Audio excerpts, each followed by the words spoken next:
꿈다운 라디오, 꿈다운 새벽 책방, 오늘도 문 열었습니다. 재능보다 태도가 중요하다. 샘 펠트는 오랫동안 셀 수 없을 만큼 많은 학생이 수학 문제를 푸는 모습을 비디오 테이프에 담아왔다. 그 중에서도 르네이 테이프는 수학을 배우는 것의 비밀과 아름다움이 잘 담겨 있어 어떤 것보다 아낀다. 르네가 뭔지 알 것 같아요 라고 말하는 시점부터 문제를 풀기까지 23분이 흘러갔다. 이건 긴 시간이다. 샘 펠트는 자신의 생각을 털어놓았다. 이것은 중학교 2학년 수학입니다.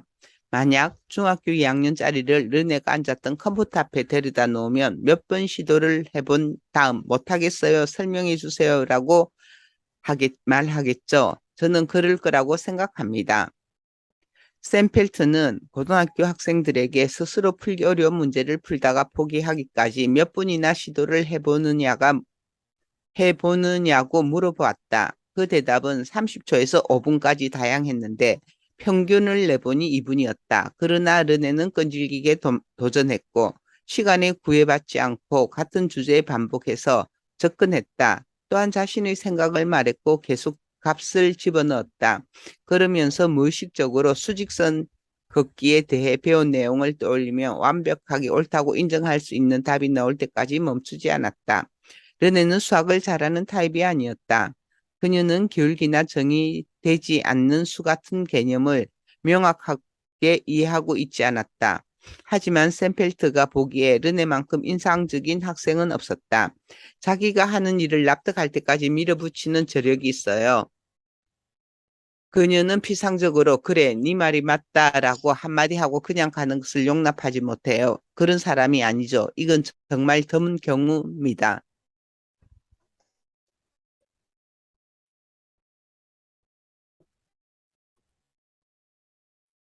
그는 테이프를 감아 르네가 화면에 뜨는 결과를 보고 깜짝 놀라는 장면을 틀어주었다. 보세요. 르네는 두 가지 생각을 동시에 하고 있어요. 많은 학생이 그냥 집중만 하다가 흥미를 잃고 말지요. 하지만 르네는 저건 내가 어떻게 해도 나오지 않을 것 같아. 도저히 답을 못 얻겠는걸. 그래도 저건 중요한 거야. 나는 제대로 알고 싶어. 라고 생각하고 있어요. 결국 답을 알아내고 그래 맞았어. 라고 기뻐하고 있죠. 쉔필트는 버클리에서 문제 해결에 관한 강의를 하는데 그의 말에 따르면 그 수업의 핵심은 학생들이 대학에 올 때까지 몸에 밴 문제풀이 습관을 떨쳐내는 데 있다고 한다. 저도 풀지 못하는 문제를 하나 고릅니다. 그런 다음 학생들에게 말하죠.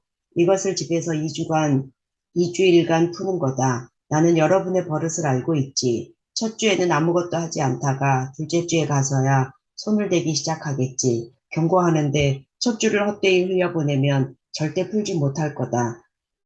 반대로 만약 내가 문제를 주자마자 풀기 시작하면 좌절하게 될 거야. 나를 찾아와 이건 풀 수 없는 문제라고 말하겠지. 그럼 나는 계속하라고 할 거고 2주째에 접어들면 여러분은 괄목할 만한 성과를 거둘 거라고 확신한다. 우리는 보통 수학을 잘하는 재능은 타고나는 것이라고 생각한다. 하지만 스웬펠트는 재능보다 태도가 중요하다고 말한다.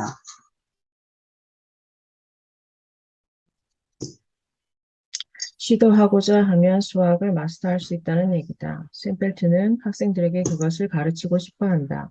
성공은 대개 보통 사람이 30초 만에 포기하는 것을 22분간 붙잡고 늘어지는 끈기와 지구력, 그리고 의지의 산물이다. 르네 같은 사람을 몇 명 선발해 그들끼리 수학 문제를 탐구할 만한 시간과 여유를 주었다고 해보자. 또한 르네의 끈기가 예외적인 뭔가가 아니라 캠퍼랜드 고원을 지배하던 명예 문화처럼 그녀가 속한 문화 속에서 보편적인 것이라고 생각해보자. 그렇다면 르네의 고향 사람들은 분명 수학을 잘할 것이다. 변홍사 문화와 수학 실력의 놀라운 상관관계. 전 세계의 교육자들은 4년마다 초등학교, 중학교, 고등학교 학생들을 대상으로 복합적인 수학, 과학 문제를 통해 학생들의 능력을 평가한다. 그 시험은 국제 수학, 과학 연구 경량으로 이는 각국의 학생이 수학, 과학에서 어느 정도 성취를 하고 있는지 비교하는 데 목적이 있다. TIMSS 시험을 보는 학생은 질문지를 전부 채워 넣어야 한다. 거기에는 부모의 교육 수준, 수학에 대한 자신의 생각, 친구들의 수학을 좋아하는지 등 온갖 질문이 들어있다.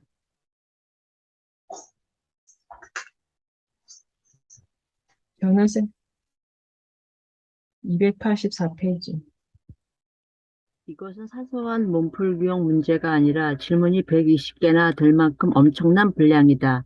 사실 너무 지루하게 많은 것을 물어보는 탓에 많은 학생들이 10개에서 20개를 대답하지 않고 넘겨버린다. 바로 여기가 핵심이다. 곧 밝혀지겠지만 TIMSS 질문지에 대답하는 개수를 세어보면 나라별로 다른 평균치가 나온다. 학생들이 몇 개의 문제를 풀지 않고 넘기는지 혹은 대답하는지에 따라 참가국의 순위를 매기는 것도 가능하다. 만약 실제 수학 시험 성적 순위와 그 질문지에 대답하는 순위를 비교해 본다면 어떤 결과가 나올까? 똑같은 결과가 나온다. 다시 말해 이 질문지를 놓고 끝까지 앉아 집중하고 대답하고자 노력한 학생일수록 수학 문제도 잘 풀어낸다는 얘기다. 우연히 이 사실을 알아낸 얼링본은 그것을 발견하고 좀 우울해졌다고 말했다. 너무 황당한 이야기라 이 발견을 과학적인 저널에 실을 수 없었기 때문이다. 기억하자. 그는 질문지를 끝마치는 능력과 수학 시험을 잘 보는 능력 사이에 단순한 연관이 있다고 말하지 않았다. 그는 그들이 같은 것이라고 말한다. 실제로 두 개의 순위를 비교해보면 아주 동일하다. 이것을 다른 방향에서 생각해보자. 매년 세계의 유명 도시에서 수학 올림피아드가 열리고 전 세계에서 모여든 1000명의 중학교 2학년 학생이 시험을 치른다. 보는 수학 올림피아드의 경우에도 단 한 문제도 빼놓지 않고 푸는 학생이 많은 나라를 기준으로 순위를 매겨 결과를 가늠할 수도 있다고 주장한다. 우리가 해야 할 일은 끈기 있게 풀어내야 할 문제를 제시하는 것뿐이다. 그리고 우리는 어떤 나라가 노력과 끈기에 가장 큰 가치를 부여하고 있는가를 통해 그 나라의 수학 성적을 예측할 수 있다. 그 순위의 상위권에 어떤 나라가 놓여 있을까? 그 결과는 별로 놀랍지 않을 것이다. 싱가포르, 한국, 대만, 홍콩, 그리고 일본이다. 이 5나라는 공통적으로 논에 물을 대는 살롱살을 지어왔고 그 일에서 삶의 가치를 찾는 문화가 자리 잡은 나라들이다. 그들 나라는 돈 한 푼 없는 가난한 농부들이 1년에 3000시간씩 수백 년간 질척대는 논바닥에서 일하면서도 서로 1년 내내 해 뜨기 전에 일어날 수 있다면 어찌 부자가 못 되리라고 말해온 그런 곳이다. 마리타에게 찾아온 놀라운 기회. 제가 지금 만나는 친구들은 모두 키프 애들이에요. 뉴욕이 사랑하는 공립학교. 1990년대 중반 뉴욕시의 루게릭 중학교 4층에서 키프 아카데미라는 실험적인 공립학교가 문을 열었다. 루게릭 중학교는 뉴욕시에서도 가장 가난한 지역인 사우스 브롱크스의 7번째 학군에 위치하고 있었다. 거리 양편으로 을씨년스러운 고층 건물이 솟아있는 가운데 유독 눈에 띄는 1960년대 스타일의 장방향의 회색 건물이 루게릭 중학교이다. 이곳에서 몇 블럭을 더 지나면 그 지역의 주요 관문인 그랜드 콩코스가 있다. 이 거리는 해가 지고 난 후에 명랑한 기분으로 돌아다닐 수 있는 곳이 아니다. 키프는 학급당 학생 수가 많으며 2학년은 35명씩 두 반으로 나뉘어져 있다. 입학시험이나 자격요건, 심사 따윈 없으며 브롱크스에 사는 학생 중 초등학교 4학년 때 지원한 학생들 중에서 추첨해 신입생을 받는다. 절반에 가까운 학생이 흑인이고 나머지는 히스패닉이며 그들 중 4분의 3이 편모 혹은 편부 슬하에서 자라고 있다. 또한 90%가 무료나 저가 급식을 신청하는데 이는 그들의 가정이 너무 가난해 연방정부의 도움을 받아야만 점심을 먹을 수 있는 상황이라는 것을 의미한다. 키프는 선생을 공경에 빠뜨리는 학생들로 가득 찬 인근의 다른 학교와 다를 게 없어 보이지만 막상 문을 열고 들어가 보면 뭔가 다르다는 것을 금세 알 수 있다. 학생들은 복도에서 조용히 한 줄로 걸어 다닌다. 또한 학생들은 수업 시간에 말을 거는 다른 사람에게 SSLINIT라고 말하도록 교육을 받았는데 그것은 웃어라, 똑바로 앉아라, 들어라, 질문해라, 누군가 말을 하면 고개를 끄덕여라, 눈으로 수업 내용을 쫓아라, 며 머리 글자를 딴 것이다. 벽에는 키프 졸업생이 다니는 학교의 깃발이 수백 개나 걸려 있다. 작년까지만 해도 브롱크스 너머에 사는 수백 가구의 자녀가 키프의 5학년 학생 선발 대상자가 되기 위해 추첨에 참여했다. 설립된 지 고작 10년 만에 키프가 뉴욕시에서 가장 많은 사람이 선호하는 공립학교가 되었다는 말은 결코 과장이 아니다. 키프는 특히 수학에서 명성을 떨치고 있다. 사우스 브롱크스에서는 중학생 중에서 오직 16%만이 자기 학년 수준 혹은 그보다 높은 수준의 수학 실력을 지니고 있다. 하지만 키프에 들어오면 5학년이 끝날 때쯤 모두들 수학을 가장 좋아하게 된다. 키프 학생들은 1학년 때부터 고등학교 대수를 시작한다. 이에 따라 2학년이 끝날 때쯤이면 84%의 학생이 그들 학년 수준 혹은 그보다 높은 수준의 수학 실력을 갖추게 된다. 이것은 그 지역에서 가장 가난한 동네, 다시 말해 부모들 중 대다수가 대학 문턱을 밟아보지도 못한 집안에서 자란 아이들을 임의로 선별해 미국의 부유층이 사는 사립학교 학생과 비견할 만큼의 성적을 올리고 있음을 뜻한다. 1994년 동료 교사 마이클 파인버그와 함께 키프를 설립한 데이비드 레비는 키프 학생들의 특징을 간단하게 설명했다. 우리 학생들은 읽기 실력이 문제예요. 작문 실력에서는 약간 고전을 하죠. 하지만 이곳을 졸업하면 수학 실력으로 휩쓸게 됩니다.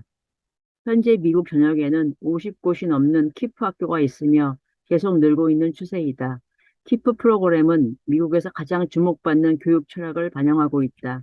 그러나 키프의 성공 요인은 커리큘럼이나 교사, 교육 자원, 그리고 제도적 혁신에 있지 않다. 키프의 성공을 제대로 이해하려면 문화적 유산의 중요성을 다시금 진지하게 고려해야만 한다. 노력과 휴식은 병행되어야 하는가? 19세기 초 일군의 개혁자가 모여 현행 미국 공립교육 시스템의 토대를 닦았다. 당시 통과된 안건은 무질서하게 흩어진 채 지역별로 운영되고 있던 교실 하나짜리 학교와 도시 내 과밀 학급들을 재조정하는 것이었다. 교회 지역에서는 학교가 봄과 가을에 문을 닫았고 여름 방학은 턱없이 길었는데 이는 학생들이 바쁜 추수기에 일을 도와야 했기 때문이다. 도시에서는 부모들이 길고 무질서한 근무 스케줄에 맞춰 학생들의 일정이 들쑥날쑥해졌다. 개혁자들은 모든 어린이가 학교에 갈 수 있기를, 또한 공립학교에서 읽기 쓰기 기초 산수를 가르쳐 학생들이 생산적인 시민으로서 제 몫을 다할 수 있도록 종합교육을 할 수 있게 되길 바란다. 그러나 역사가 케네스 골드가 지적한 것처럼 초기 교육개혁자들은 학생들이 학교에서 너무 많은 교육을 받게 되지 않을까 대단히 노심초사했다. 예컨대 1871년 미국 교육부 위원회는 에드워드 자비스가 쓴 교육과 관계의 관계라는 보고서를 발행했다. 자비스는 1741건의 관계에 대한 사례를 연구했고 거죽 205건이 가인 교육으로 인한 것이라고 결론을 내렸다. 그는 교육은 정신질환의 원인 중 많은 부분의 기저에 자리 잡고 있다고 썼다. 이와 유사하게 매사추세츠 공교육의 선구자인 호레이스만은 학생들에게 너무 많은 공부를 시키는 것은 인격과 습관에 가장 유독한 영향을 미치며 정신의 지나친 활동으로 건강 자체가 파괴되는 일 또한 드물지 않다고 믿었다. 당시 발행된 교육학 저널들을 읽어보면 지나친 학업으로 자연적 능력이 망가지는 것에 대한 근심이 지속적으로 표명되고 있음을 알 수 있다. 골드에 따르면 계획자들은 공부에 쓰는 시간을 줄이기 위해 최대한 노력했다고 한다.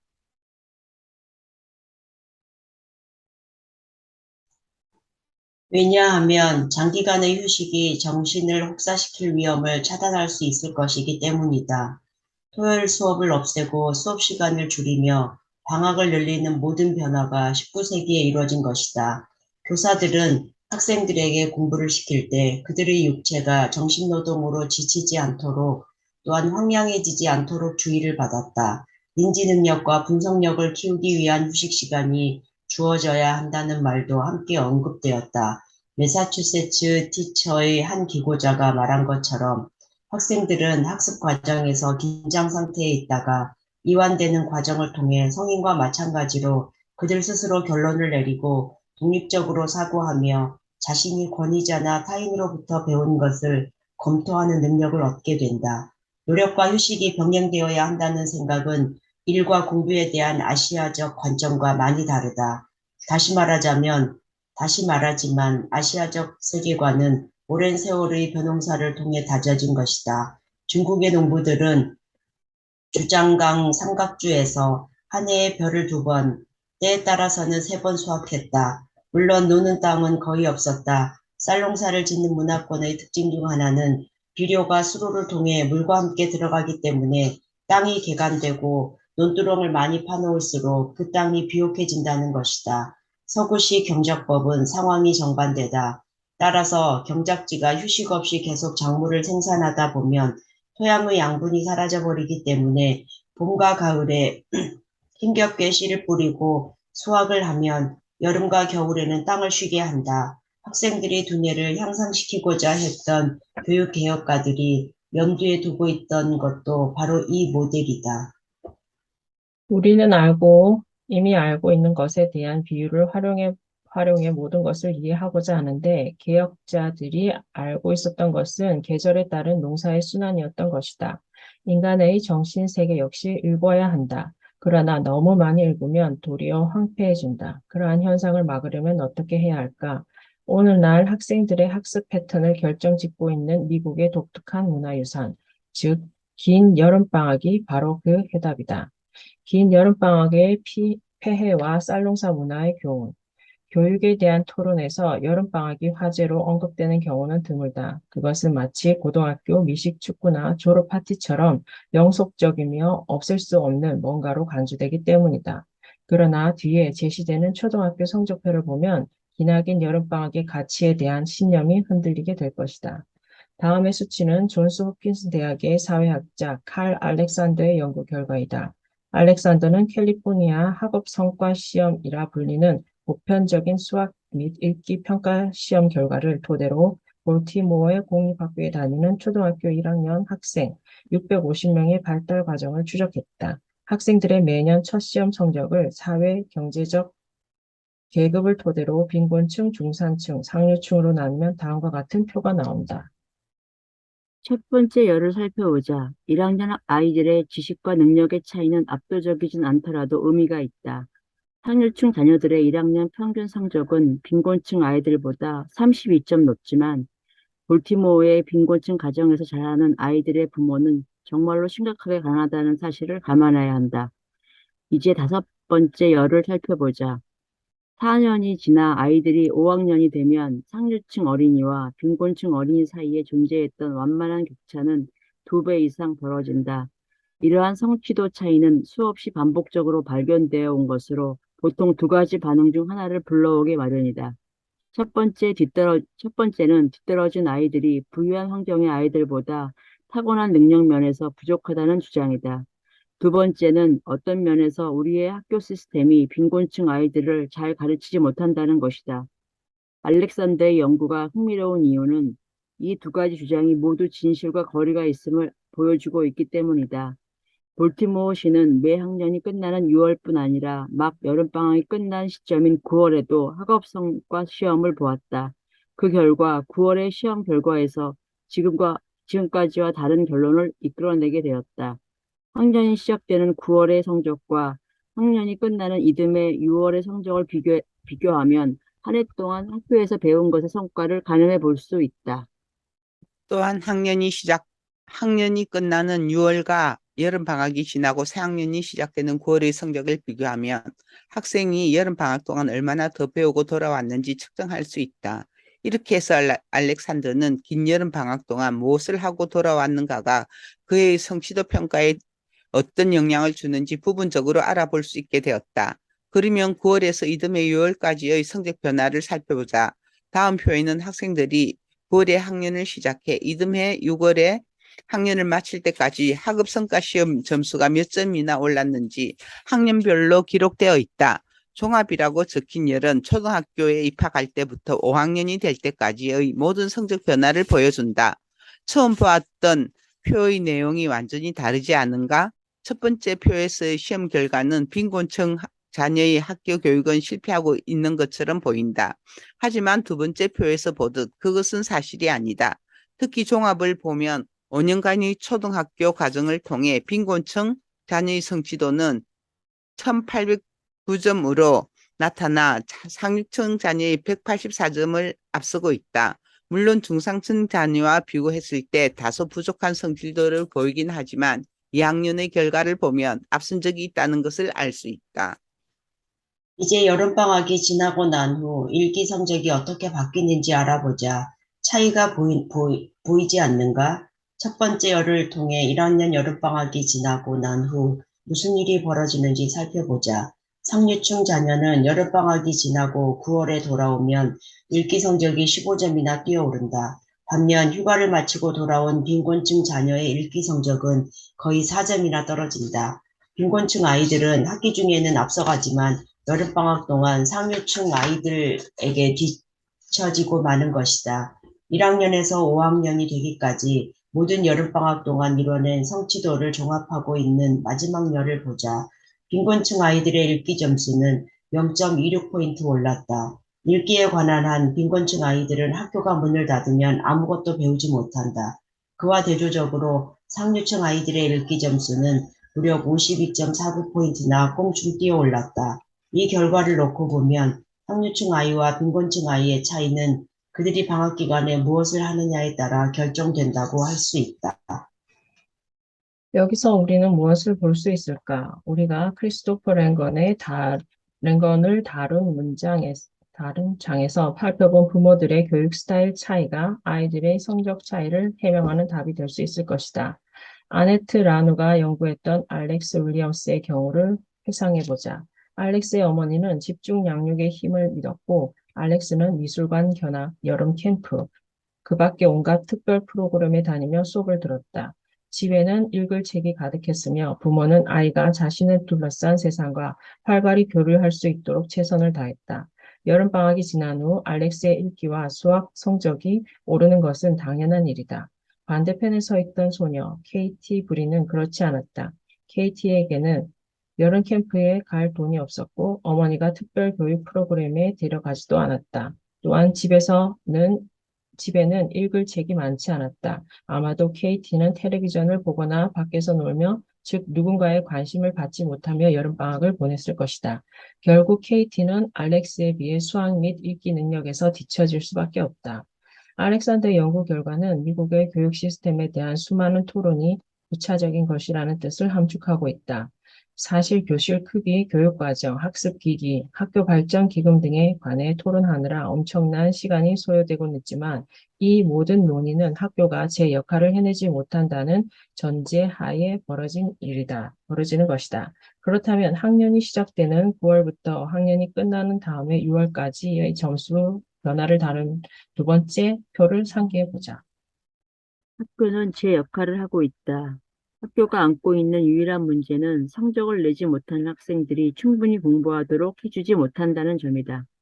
알렉산더는 단순히 볼티모어의 어린이들이 학교에 다니면서 성취도에 어떤 변화가 일어났는지 보여주기 위해 간단한 계산을 했을 뿐이다. 그 결과 상류층 어린이든 빈곤층 어린이든 초등학교를 졸업할 때쯤에는 거의 비슷한 수준의 읽기와 수학 능력을 갖추게 된다는 사실을 알았다. 아시아인이 수학에서 우위를 점하는 이유가 이 시점에서 갑자기 명확해진다.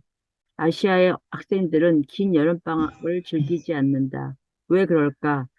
성공하고 싶다면 1년 내내 해 뜨기 전에 일어나야 한다고 생각하는 문화적 토양 아래서는 3개월이나 학교에 가지 않는 긴 방학을 용납할 수 없기 때문이다.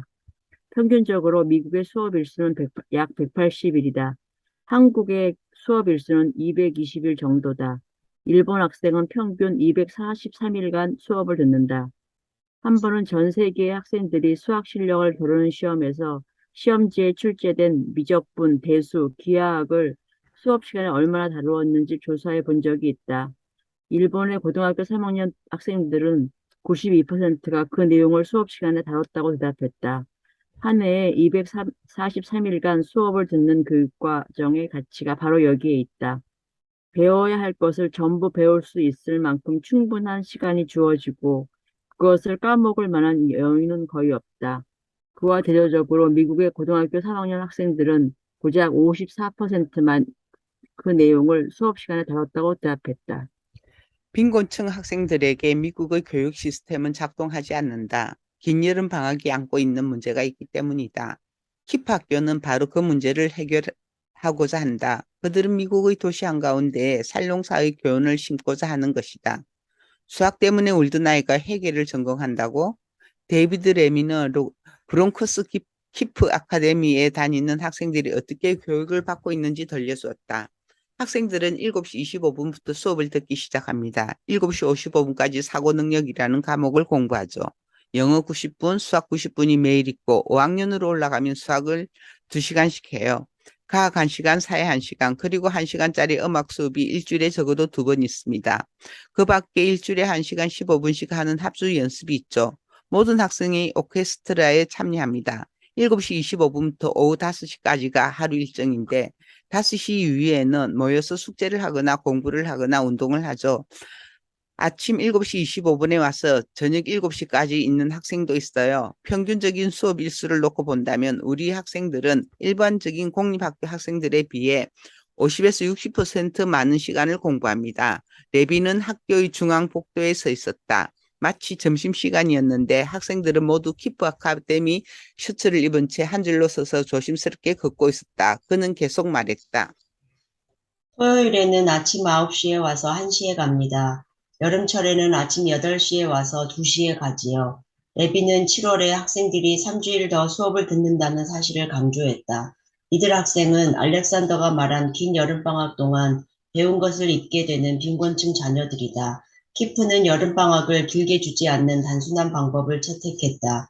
처음으로 시도할 때는 어려웠지요. 하루가 끝날 때쯤 아이들은 지쳐버렸어요. 지구력, 동기부여, 인센티브, 적절한 보상, 그리고 재미를 하나로 녹여내야 합니다. 우리는 끈기와 자기관리에 대해 계속 강조합니다. 아이들은 이제 그 말의 뜻을 알고 있죠. 레비는 중학교 2학년 수학 수업이 진행되는 교실을 향해 걸어가 조용히 그 뒤에 섰다. 에론이라는 학생이 모든 키프 학생이 아침마다 해야 하는 사고능력 수업 교재의 한쪽에 나오는 연습 문제를 풀기 위해 애쓰고 있었다. 꽁지머리를 묶은 30대 남자 선생의 이름은 프랭크 코코란이었고 그는 토론을 지도해야 하는 경우가 아니면 의자에 앉아 옆으로 빠져 있었다. 단 한 가지의 차이만 제외한다면 이것은 어느 미국 교실에서 흔히 볼 수 있는 풍경이다. 칠판 앞에 선 에로는 하나의 문제를 붙잡고 20분간 고민하고 있었다. 다른 아이들 역시 조심스럽게 방법론을 검토하며 단순히 답을 구하는 것이 아니라 다른 답을 구할 수 있는 또 다른 방법은 없는지 고민하면서 에론의 문제를 풀고 있었다. 마치 수직으로 서 있는 그래프에 정의되지 않은 값을 놓고 힘겹게 고민하던 르네의 모습을 보는 것만 같았다. 수업이 끝난 후 코코라는 즐거운 표정으로 말했다. 이렇게 시간을 충분히 주면 좀 더 부드러운 환경 속에서 문제를 풀 수 있죠. 저는 헤엄치지 않으면 가라앉게 만드는 기존의 수학 교육은 잘못된 접근법이라고 생각합니다. 그런 방식 아래에서는 모든 문제에 빨리 대답해야 하고 처음으로 정답을 맞힌 학생이 보상을 받죠. 그러면 누구는 수학을 잘하고 또 누구는 수학을 못하는 식의 분위기가 조성됩니다. 하지만 충분한 시간을 들이면 교사는 문제를 더 설명할 수 있는 여유를 얻게 되고 앉아있는 학생들도 자신이 아는 것을 되짚어 보면서 좀 더 천천히 검토해 볼 수 있습니다. 수업이 지체되는 것 같지만 우리는 천천히 함으로써 더 많은 것을 배우고 있어요. 더 많이 외우고 더 많이 이해하게 되죠. 저도 그냥 마음을 놓고 있을 수만은 없어요. 우리는 게임을 하고 있는 겁니다. 학생들은 물어보고 싶은 것을 물어보고 저는 시간 부담을 느끼지 않고 뭔가를 설명해 줍니다. 시간에 대한 부담감 없이 진도를 돌아가서 가르쳐 주기도 하고요. 코코란이 학생들에게 제공하는 충분한 시간은 수학을 가치 있는 것으로 만들어준다. 학생들은 노력과 보상 사이의 연관관계를 명확히 알게 되는 것이다. 그 교실의 벽에는 뉴욕시 교육감 시험에서 받은 수십 개의 상장이 걸려 있었고, 그것은 코코란이 가르친 학생들이 가장 우수한 학생임을 입증해주고 있었다. 코라는 아직도 선명히 기억나는 이야기가 있다며 다소 감상적인 모습을 보였다. 이 교실에 한 여학생이 있었어요. 당시 5학년이던 그 학생은 완전히 수학 공포증에 빠져 있었죠. 남아서 공부를 하는 토요일마다 울었어요. 굵은 눈물을 뚝뚝 흘렸죠. 그 학생이 몇 주일 전에 저에게 이메일을 보내왔더군요. 지금은 대학생인데 회계를 전공하고 있죠. 수학 때문에 울던 녀석이 회계학을 배우고 있는 겁니다. 화려하지 않은 일상 속으로 우리는 종종 패자를 승자로 바꿔놓은 학교에 관한 이야기를 듣는다. 그 기적 같은 얘기가 책이나 영화의 단골 소재로 쓰이기 때문이다. 그러나 키프 같은 학교의 실상이 그렇게 화려한 것만은 아니다. 수업 시간이 50에서 60%나 더 길다는 말을 실감하기 위해 한 키프 학생의 평범한 하루 일과를 들어보자. 그 학생의 이름은 마리타이다. 마리타는 펌모스라에서 자란 외동딸로 어머니는 대학에 가본 적이 없다. 두 사람은 브롱크스에서 방이 하나뿐인 아파트에 살며 마리타의 어머니가 키프에 대해 듣기 전까지 마리타는 집 근처에 있는 학교에 갈 생각이었다. 4학년 때 제 친구 타냐와 함께 키프에 지원했어요. 오웬 선생님이 생각나요. 저를 인터뷰했는데 말하는 내용이 너무 딱딱해서 교도소에 들어온 줄 알았어요. 거의 울 뻔했죠. 선생님은 사인하고 싶지 않으면 하지 않아도 된다고 했지만 엄마가 옆에서 보고 있었기 때문에 할 수 없이 사인을 했어요. 이후 마리타의 삶은 확 바뀌었다. 저는 새벽 5시 45분에 일어나요. 늦지 않으려면 할 수 없어요. 입 닦고 샤워하고 늦으면 학교에서 아침을 먹어요. 늘 꿈을 대서 대체로 한 소리 듣고 가는 편이고요. 친구 다이애너와 스티븐은 버스 정류장에서 만나 1번 버스를 타고 가요. 키프 학생들 중 다수가 버스나 지하철을 타고 먼 거리를 통학해야 하기 때문에 5시 45분에 일어나는 것은 통상적인 일이다. 언젠가 레비는 70명의 아이가 있는 중학교 1학년 음악교실에 들어가 아침에 몇 시에 일어나는지 물어보았다.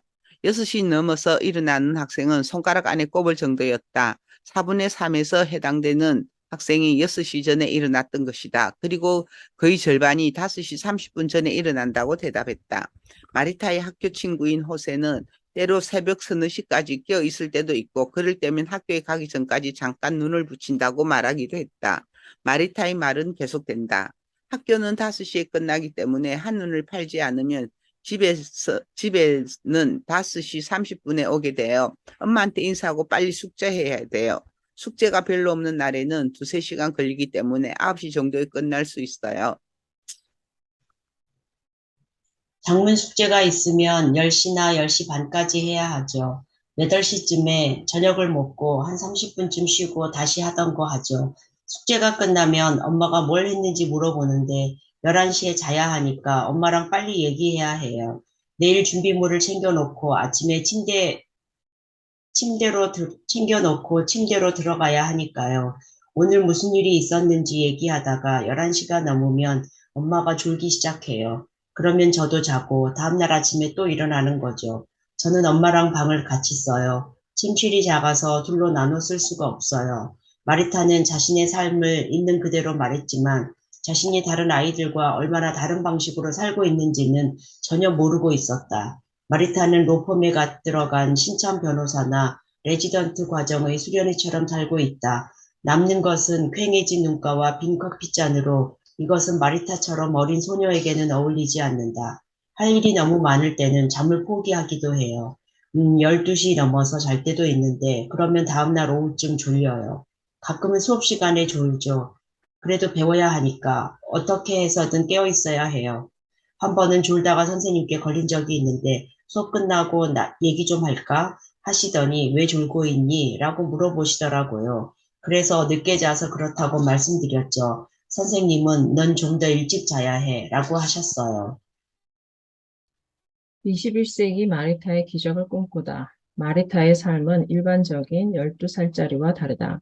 또한 우리는 12살 어린이가 그렇게 살기를 바라지도 않는다. 우리는 어린이들이 잘 놀고 좋은 꿈을 꾸고 충분히 잠을 자야 한다고 생각한다. 그런데 마리타는 책임을 지고 있다. 그녀는 대한항공 조종사들과 마찬가지로 어려운 질문에 대면했고 자신의 삶을 바꾸기로 결정했다. 대한항공 조종사들은 자신이 하는 일에서 성공하기 위해 자기 고유의 정체성을 어느 정도 포기해야 했다. 항공 문화에 뿌리 내린 권위에 대한 존중은 비행기 조종석의 현실과 전혀 부합하지 않기 때문이다. 마리타 역시 자신이 속한 문화적 유산 속에서는 중산층이나 상류층 가정처럼 주말과 여름방학 동안 어린이에게 더 많은 경험을 제공하려 하지 않았기 때문에 다른 방향을 선택해야만 했다. 마리타가 속한 공동체는 마리타에게 필요한 것을 제공하지는 못했다. 그 결과 마리타는 키프에 다니면서 이전 세계의 모든 것, 즉 저녁 시간과 주말, 친구들을 포기했다. 마리타의 말을 다시 들어보자. 읽다 보면 조금 가슴이 아파진다.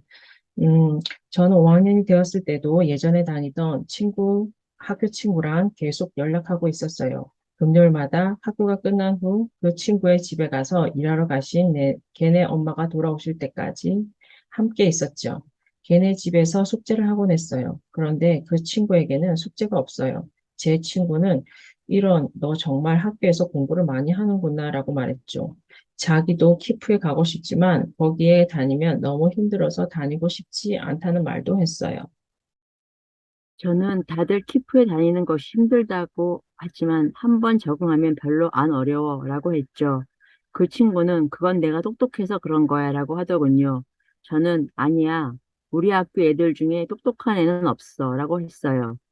5시까지 학교에 있어야 하고 돌아와서도 숙제를 해야 한다는 말을 듣고 의욕을 잃은 것 같아서 저는 숙제를 많이 하면 다음날 수업에 도움이 된다고 얘기해 줬어요. 걔는 그 이야기를 더 이상 듣고 싶지 않다고 하더라고요. 제가 지금 만나는 친구들은 모두 키프 애들이에요. 그러면 마리타의 시각에서 이 일을 생각해 보자. 마리타는 학교와 거래를 하고 있다. 새벽 5시 45분에 일어나고 토요일에도 학교에 가며 밤 11시까지 숙제를 한다. 대신 키프 프로그램은 가난의 수렁에 빠져 있는 마리타 같은 학생들에게 그곳에서 빠져나올 수 있는 기회를 제공한다. 그 과정은 정말 효과를 발휘해서 키프 학생들 중 90%는 브롱크스의 낙후된 고등학교가 아닌 사립고등학교나 카톨릭 교구에서 설립한 고등학교에 장학금을 받고 입학한다. 그리고 키프 졸업생 중 80% 이상이 대학에 가는데 대부분의 경우 그들은 가족 중 최초의 대학생이 된다. 이것을 어떻게 나쁜 거래라고 할 수 있을까? 우리는 이 책을 통해 성공은 예측 가능한 경로를 통해 달성된다고 배웠다. 가장 똑똑한 사람이 성공하는 게 아니다. 만약 그렇다면 크리스토퍼 랭거는 아인슈타인과 같은 반열에 서야 한다. 그렇다고 성공이 우리 스스로 만들어낸 결정과 노력의 산물로만 이루어진 것도 아니다. 성공은 주어지는 것이다. 성공하는 사람은 기회를 얻었다. 물론 그들에게는 그 기회를 움켜잡을 힘과 마음 자세가 있었다. 1월에 태어난 하키 선수나 축구 선수는 올스타 팀에 들어가기에 보다 유리한 조건을 갖추고 있다. 비틀스에게는 함부르크가 기회였다. 빌 게이츠는 정확한 시기에 태어났고 그가 다니던 고등학교에 컴퓨터 터미널이 설치되었다. 조셉 플룸과 왁텔, 립톤, 로젠 앤 카츠의 창업자들에게는 복합적인 기회가 있었다. 그들은 올바른 시기에 올바른 부모 밑에서 올바른 정체성을 지니고 태어났고 따라서 그들은 나머지 법조계가 잠들어 있던 20년간 인수합병에 대한 실무 경험을 쌓을 수 있었다. 대한항공은 자신을 지배하고 있던 문화적 유산의 소나기에 벗어남으로써 조종사들에게 기회를 제공하고 보다 나은 회사로 탈바꿈할 수 있었다. 여기서 얻을 수 있는 교훈은 매우 단순하다. 하지만 놀라우리만치 간과되고 있는 것이기도 하다. 가장 똑똑한 사람이 최선을 다해 성공한다는 신화는 그저 자신이 할 일에 충실했다는 뜻 정도로만 이해되어야 한다. 우리는 빌 게이츠를 바라보면서 우리가 사는 세상은 13살 소년도 최고의 억만장자가 될 수 있는 곳이라면 자자찬한다. 하지만 그것은 잘못된 생각이다. 우리가 사는 세상은 오직 단 한 명의 소년에게만 1968년도에 시간 공유 터미널을 무제한으로 이용할 수 있도록 허용했다. 만약 100만 명의 소년에게 같은 기회가 주어졌다면 오늘날 얼마나 더 많은 마이크로소프트가 활약하고 있을까? 성공에 대한 진정한 교훈을 잘못 이해하거나 무시하면 우리는 재능을 낭비하게 된다. 만약 캐나다에 7월에서 12월에 태어난 아이들을 위한 또 다른 리그가 있다면 우린 2배로 많은 성인 하키 스타를 확보할 수 있을 것이다. 이제 모든 전문 영역에서 놓쳐버린 잠재력을 합쳐보자. 이 세상은 우리가 만들어 놓은 것보다 더 풍성한 곳이 될 수도 있었다. 마리타에게는 번쩍거리는 시설과 넓은 운동장이 확보된 새 학교가 필요하지 않았다. 개인용 노트북, 적은 수의 학급, 박사학위를 딴 선생, 그리고 더 큰 아파트도 필요치 않았다. 크리스토퍼 랭건처럼 높은 IQ가 필요한 것도 아니었다. 물론 그런 게 있다면 더 좋았을지도 모르지만 그것은 요점을 놓치는 것이다. 마리타는 그저 기회가 필요했고 마리타가 사는 세상에서는 진짜 성공으로 이어질 단 한 번의 기회조차 너무 드물게 주어지고 있었다. 이제 그녀에게 주어진 기회를 자, 누군가가 사우스 브롱크스의 한 뼘의 노늘 때와 마리타에게 가치 있는 일의 기적을 가르쳐 주고 있다.